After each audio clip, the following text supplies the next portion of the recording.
شروع اللہ کا نام لے کر جو بڑا مہربان نہایت رحم والا ہے۔ حامیم، اس کتاب کا اتارا جانا اللہ کی طرف سے ہے جو زبردست ہے، دانا ہے، جو گناہ بخشنے والا اور توبہ قبول کرنے والا، سخت عذاب دینے والا ہے، صاحب کرم ہے۔ اس کے سوا کوئی معبود نہیں، اسی کی طرف لوٹ کر جانا ہے۔ اللہ کی آیتوں میں وہی لوگ جھگڑتے ہیں جو کافر ہیں، تو ان لوگوں کا شہروں میں چلنا پھرنا تمہیں دھوکے میں نہ ڈال دے۔ ان سے پہلے نوح کی قوم اور ان کے بعد اور امتوں نے بھی پیغمبروں کی تکذیب کی، اور ہر امت نے اپنے پیغمبر کے بارے میں یہی قصد کیا کہ اس کو پکڑ لیں اور بیہودہ شبہات سے جھگڑتے رہے کہ اس سے حق کو زائل کر دیں، تو میں نے ان کو پکڑ لیا، سو دیکھ لو میرا عذاب کیسا ہوا۔ اور اسی طرح کافروں کے بارے میں بھی تمہارے پروردگار کی بات پوری ہو چکی ہے کہ وہ اہل دوزخ ہیں۔ جو لوگ عرش کو اٹھائے ہوئے اور جو اس کے گردا گرد حلقہ باندھے ہوئے ہیں یعنی فرشتے، وہ اپنے پروردگار کی تعریف کے ساتھ تسبیح کرتے رہتے ہیں اور اس پر ایمان رکھتے ہیں، اور مومنوں کے لیے بخشش مانگتے رہتے ہیں کہ اے ہمارے پروردگار، تیری رحمت اور تیرا علم ہر چیز کو سموئے ہوئے ہے، تو جن لوگوں نے توبہ کی اور تیرے رستے پر چلے ان کو بخش دے اور دوزخ کے عذاب سے بچا لے۔ اے ہمارے پروردگار، ان کو ہمیشہ رہنے کی بہشتوں میں داخل کر جن کا تو نے ان سے وعدہ کیا ہے، اور جو جو ان کے باپ دادوں اور ان کی بیویوں اور ان کی اولاد میں سے نیک ہوں ان کو بھی۔ بے شک تو غالب ہے، حکمت والا ہے۔ اور ان کو بری حالتوں سے بچائے رکھیو، اور جس کو تو اس روز بری حالتوں سے بچا لے گا تو نے بے شک اس پر مہربانی فرمائی، اور یہی بڑی کامیابی ہے۔ جن لوگوں نے کفر کیا ان سے پکار کر کہہ دیا جائے گا کہ جب تم دنیا میں ایمان کی طرف بلائے جاتے تھے اور مانتے نہیں تھے تو اللہ اس سے کہیں زیادہ بیزار ہوتا تھا جس قدر تم اپنے آپ سے بیزار ہو رہے ہو۔ وہ کہیں گے کہ اے ہمارے پروردگار، تو نے ہم کو 2 دفعہ بے جان کیا اور 2 دفعہ جان بخشی، ہم کو اپنے گناہوں کا اقرار ہے، تو کیا نکلنے کی کوئی سبیل ہے؟ یہ اس لیے کہ جب تنہا اللہ کو پکارا جاتا تھا تو تم انکار کر دیتے تھے، اور اگر اس کے ساتھ شریک مقرر کیا جاتا تھا تو مان لیتے تھے۔ سو حکم تو اللہ ہی کا ہے جو بلند و بالا ہے، بڑا ہے۔ وہی تو ہے جو تم کو اپنی نشانیاں دکھاتا ہے اور تم پر آسمان سے رزق اتارتا ہے، اور نصیحت تو وہی حاصل کرتا ہے جو اس کی طرف رجوع کرتا ہے۔ تو اللہ کی عبادت کو خالص کر کے اسی کو پکارو، اگرچہ کافر برا ہی مانے۔ وہ مالک درجات عالی اور صاحب عرش ہے، اپنے بندوں میں سے جس کو چاہتا ہے اپنے حکم سے وہی بھیجتا ہے تاکہ ملاقات کے دن سے ڈرائے۔ جس روز وہ نکل پڑیں گے ان کی کوئی چیز اللہ سے مخفی نہ رہے گی۔ سوال ہوگا آج کس کی حکومت ہے؟ جواب ملے گا اللہ کی، جو اکیلا ہے، بڑا زبردست ہے۔ آج کے دن ہر شخص کو اس کے اعمال کا بدلہ دیا جائے گا، آج کسی کے حق میں بے انصافی نہیں ہوگی۔ بے شک اللہ جلد حساب لینے والا ہے۔ اور ان کو قریب آنے والے دن سے ڈراؤ جبکہ دل غم سے بھر کر گلوں تک آ رہے ہوں گے۔ ظالموں کا کوئی دوست نہیں ہوگا اور نہ کوئی سفارشی جس کی بات قبول کی جائے۔ وہ آنکھوں کی خیانت کو جانتا ہے اور جو باتیں سینوں میں پوشیدہ ہیں ان کو بھی، اور اللہ سچائی کے ساتھ فیصلہ فرماتا ہے، اور جن کو یہ لوگ پکارتے ہیں وہ کچھ بھی فیصلہ نہیں کر سکتے۔ بے شک اللہ سننے والا ہے، دیکھنے والا ہے۔ کیا انہوں نے زمین میں سیر نہیں کی تاکہ دیکھ لیتے کہ جو لوگ ان سے پہلے تھے ان کا انجام کیسا ہوا؟ وہ ان سے زور اور زمین میں نشانات بنانے کے لحاظ سے کہیں بڑھ کر تھے، تو اللہ نے ان کو ان کے گناہوں کے سبب پکڑ لیا، اور ان کو اللہ کے عذاب سے کوئی بھی بچانے والا نہ تھا۔ یہ اس لیے کہ ان کے پاس پیغمبر کھلی دلیلیں لاتے تھے تو وہ کفر کرتے تھے، سو اللہ نے ان کو پکڑ لیا۔ بے شک وہ صاحب قوت ہے، سخت عذاب دینے والا ہے۔ اور ہم نے موسیٰ کو اپنی نشانیاں اور دلیل روشن دے کر بھیجا، یعنی فرعون اور حامان اور قارون کی طرف، تو ان لوگوں نے کہا کہ یہ تو جادوگر ہے، جھوٹا۔ غرض جب وہ ان کے پاس ہماری طرف سے حق لے کر پہنچے تو وہ کہنے لگے کہ جو لوگ اس کے ساتھ اللہ پر ایمان لائے ہیں ان کے بیٹوں کو قتل کر دو اور بیٹیوں کو زندہ رہنے دو۔ اور کافروں کی تدبیریں بے ٹھکانے ہوتی ہیں، اور فرعون بولا کہ مجھے چھوڑو کہ موسیٰ کو قتل کر دوں اور وہ اپنے پروردگار کو بلا لے۔ مجھے ڈر ہے کہ وہ کہیں تمہارے دین کو نہ بدل دے یا ملک میں فساد نہ پیدا کر دے۔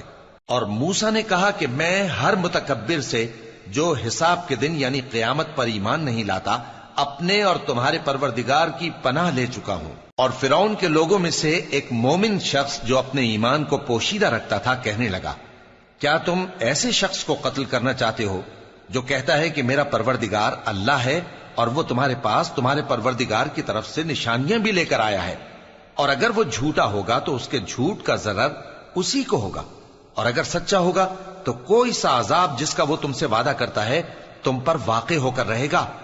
بے شک اللہ اس شخص کو ہدایت نہیں دیتا جو حد سے گزرنے والا ہے، بڑا جھوٹا ہے۔ اے قوم، آج تمہاری ہی حکومت ہے اور تم ہی ملک میں غالب ہو، لیکن اگر ہم پر اللہ کا عذاب آ گیا تو اس کے دور کرنے کے لیے ہماری مدد کون کرے گا؟ فرعون نے کہا کہ میں تمہیں وہی بات سجھاتا ہوں جو مجھے سوجی ہے اور وہی راہ بتاتا ہوں جس میں بھلائی ہے۔ تو جو مومن تھا وہ کہنے لگا کہ اے قوم، مجھے تمہاری نسبت خوف ہے کہ تم پر دوسری امتوں کی طرح کے دن کا عذاب آ جائے، جیسے نوح کی قوم اور عاد اور سمود اور جو لوگ ان کے بعد آئے ہیں ان کے حال کی طرح تمہارا حال نہ ہو جائے، اور اللہ تو بندوں پر ظلم کرنا نہیں چاہتا۔ اور اے قوم، مجھے تمہاری نسبت پکار کے دن یعنی روز قیامت کا خوف ہے، جس دن تم پیٹ پھیر کر قیامت کے میدان سے بھاگو گے، اس دن تم کو کوئی عذاب الہی سے بچانے والا نہ ہوگا، اور جس شخص کو اللہ گمراہ رہنے دے اس کو کوئی ہدایت دینے والا نہیں۔ اور پہلے یوسف بھی تمہارے پاس کھلی باتیں لے کر آئے تھے، تو جو وہ لائے تھے اس کی طرف سے تم برابر شک ہی میں رہے، یہاں تک کہ جب وہ وفات پا گئے تو تم کہنے لگے کہ اللہ ان کے بعد کبھی کوئی پیغمبر نہیں بھیجے گا۔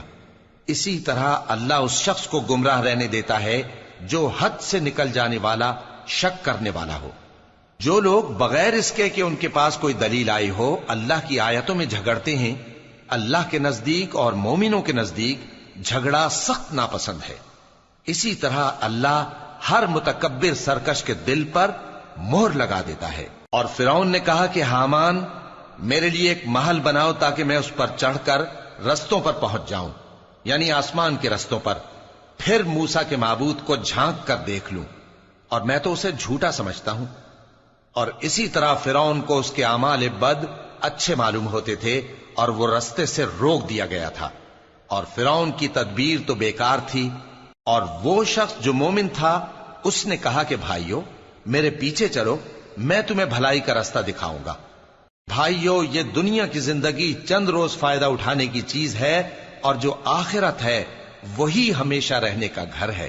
جو برے کام کرے گا اس کو بدلہ بھی ویسا ہی ملے گا، اور جو نیک کام کرے گا، مرد ہو یا عورت، جبکہ وہ صاحب ایمان بھی ہو، تو ایسے لوگ بہشت میں داخل ہوں گے، وہاں ان کو بے حساب رزق ملے گا۔ اور اے قوم، میرا کیا حال ہے کہ میں تو تم کو نجات کی طرف بلاتا ہوں اور تم مجھے دوزخ کی آگ کی طرف بلاتے ہو۔ تم مجھے اس لیے بلاتے ہو کہ اللہ کے ساتھ کفر کروں اور اس چیز کو اس کا شریک مقرر کروں جس کا مجھے کچھ بھی علم نہیں، اور میں تم کو عزت و اقتدار والے، بخشنے والے معبود کی طرف بلاتا ہوں۔ سچ تو یہ ہے کہ جس چیز کی طرف تم مجھے بلاتے ہو اس کو دنیا اور آخرت میں بلانے کا کوئی فائدہ نہیں، اور ہم کو اللہ کی طرف لوٹنا ہے، اور حد سے نکل جانے والے ہی دوزخی ہیں۔ جو بات میں تم سے کہتا ہوں تم اسے آگے چل کر یاد کرو گے، اور میں اپنا معاملہ اللہ کے سپرد کرتا ہوں، بے شک اللہ بندوں کو دیکھنے والا ہے۔ غرض اللہ نے اس کو ان لوگوں کی تدبیروں کی برائیوں سے محفوظ رکھا، اور فرعون والوں کو برے عذاب نے آ گھیرا، یعنی آتش جہنم کے صبح و شام اس کے سامنے پیش کیے جاتے ہیں، اور جس روز قیامت برپا ہوگی حکم ہوگا کہ فرعون والوں کو سخت عذاب میں داخل کرو۔ اور جب وہ دوزخ میں جھگڑیں گے تو غریب لوگ بڑے آدمیوں سے کہیں گے کہ ہم تو تمہارے تابع تھے، تو کیا تم دوزخ کے عذاب کا کچھ حصہ ہم سے دور کر سکتے ہو؟ بڑے آدمی کہیں گے کہ تم بھی اور ہم بھی سب دوزخ میں ہیں، اللہ بندوں میں فیصلہ کر چکا ہے۔ اور جو لوگ آگ میں جل رہے ہوں گے وہ دوزخ کے داروغوں سے کہیں گے کہ اپنے پروردگار سے پکار کر کہو کہ وہ ایک روز تو ہم سے تھوڑا سا عذاب ہلکا کر دے۔ وہ کہیں گے کہ کیا تمہارے پاس تمہارے پیغمبر نشانیاں لے کر نہیں آئے تھے؟ دوزخی کہیں گے کیوں نہیں؟ تو وہ کہیں گے کہ تم ہی پکار لو، اور کافروں کی پکار اس روز بیکار ہوگی۔ ہم اپنے پیغمبروں کی اور جو لوگ ایمان لائے ہیں ان کی